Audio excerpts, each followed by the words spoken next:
এই মাটি তার বোঝা, মাটির ভিতরে যা কিছু আছে সব বের করে দিবে।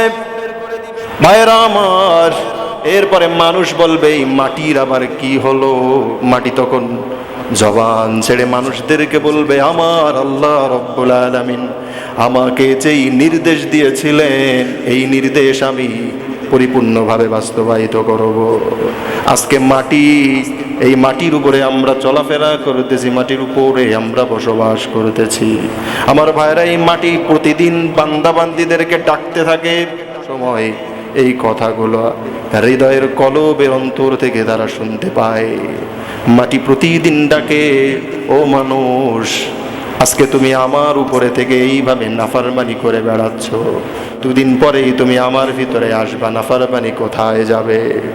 আমার ভাইয়েরা, এই মাটি আল্লাহর কাছে বলে থাকে, আল্লাহ ও রব্বুল আলামিন, তুমি আমাকে সৃষ্টি করেছো, তোমার এই বান্দা বান্দীদেরকে আমি থাকার জন্য জায়গা দিয়েছি, আমার উপরে তারা বিভিন্ন নাফরমানি করতেছে। আল্লাহ, তুমি তো আমাকে সৃষ্টি করেছো, আমি মাটিকেও তুমি রব সৃষ্টি করেছো, সর্বদা আমি মাটি তোমার তাসবিহ আমি পড়ে থাকি, তোমার গুণগান সর্বদা আমি করে থাকি। আল্লাহ, কিন্তু এই নাফরমানকে তুমি সৃষ্টি করেছো, এই নাফরমান আমার উপর থেকে তোমার নাফরমানি করতেছে, আমি মাটি সহ্য করতে পারি না, তারপরেও সহ্য করি। কিন্তু সময় যখন ঘনিয়ে আসবে এই মাটি তার জবাবটা সে দিয়ে দিবে, ঠিক কিনা বলেন? ভাইয়েরা আমার, মুসা আলাইহিস সালাতু ওয়াস সালামের চাচাতো ভাই ছিল কারুন। এত সম্পদ আল্লাহ রাব্বুল আলামিন তাকে দিয়েছিলেন, তার সম্পদের চাবিগুলা করার জন্য, নিয়ে যাওয়ার জন্য শক্তিশালী মানুষের প্রয়োজন হতো। এত সম্পদের মালিক আল্লাহ তাআলা তাকে বানিয়েছিলেন। এই কারুন নাফরমানি করেছিল, এই মাটির উপরে থেকে সে আল্লাহর সাথে অবাধ্যতা করেছিল। মুসা আলাইহিস সালাম বলেছিল, কারুন, তুমি তোমার ঈমান তুমি আল্লাহর প্রতি নিয়ে আসো, তোমার আল্লাহ সম্পদ দিয়েছে, এই সম্পদের যাকাত তুমি আদায় করো। মানে নাই, উল্টা কি করেছে? মুসার উপরে অপবাদ লাগিয়েছিল। আমার ভাইয়েরা, মুসা নবী আল্লাহর কাছে বলেছিল, আল্লাহ, আজকে আমার চাচাতো ভাই কারুন আমার উপরে যে মিথ্যা অপবাদটা রচিত করতেছে, আল্লাহ, আমি এমন কাজটা কখনোই করি নাই। সিজদায় পড়ে গেলেন মুসা নবী, সিজদায় পড়ে গিয়ে আল্লাহর কাছে ফরিয়াদ করে বললেন, আল্লাহ, তুমি এই কারুনকে ধ্বংস করে দাও। আল্লাহ তাআলা মুসাকে বললেন, ও মুসা, এই মাটি, এই জমিনকে তোমার আজ্ঞাবহ করে দিলাম, তুমি মাটিকে যে আদেশ দিবে মাটি সেটাই পালন করবে। আমার ভাইরা, এটা দুনিয়ার ঘটনাই বলতেছে, কোরআনের ভিতরে আছে।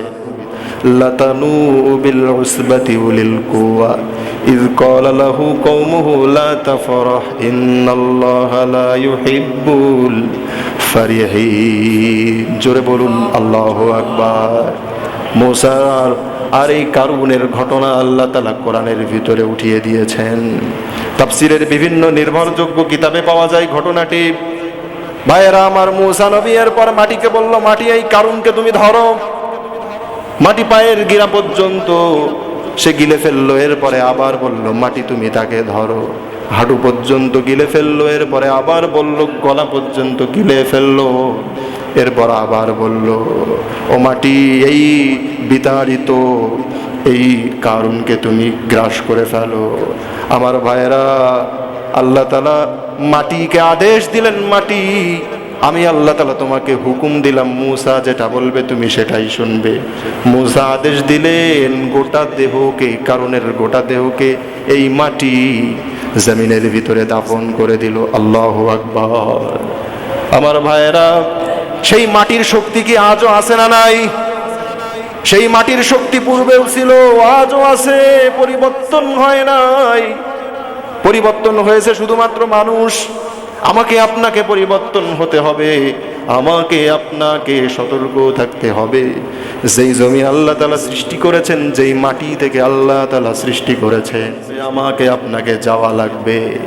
আমার ভাইয়েরা, অন্যায় করতে করতে যদি সীমাকে অতিক্রম করে ছাড়ি, রব্বুল আলামিন তখন দুনিয়ার জমিনে মানুষ ছাড়া কত আল্লাহ তাআলার সৃষ্ট আছে।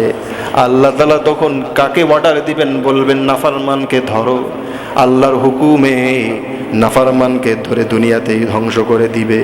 এজন্য আমরা ধ্বংসের পথে পা বাড়াতে চাই না, আমরা আল্লাহ তাআলার প্রিয় বান্দা বান্দি হিসাবে থাকতে চাই। এই দুনিয়ার জমিনে আমরা ভালো কাজ করতে চাই, দুনিয়ার জমিনে আমরা ইমানদারদের সাথী হিসেবে থাকতে চাই। এইভাবে যদি দুনিয়ার জমিনে আমরা আল্লাহর পথে, কোরআনের পথে, ইসলামের পথে যদি আমার আপনার জীবনকে উৎসর্গ করে দিতে পারি, কিয়ামতের ময়দানে রব্বুল আলামিন নাজাতের ব্যবস্থা করে দিবেন। সুবহানাল্লাহ।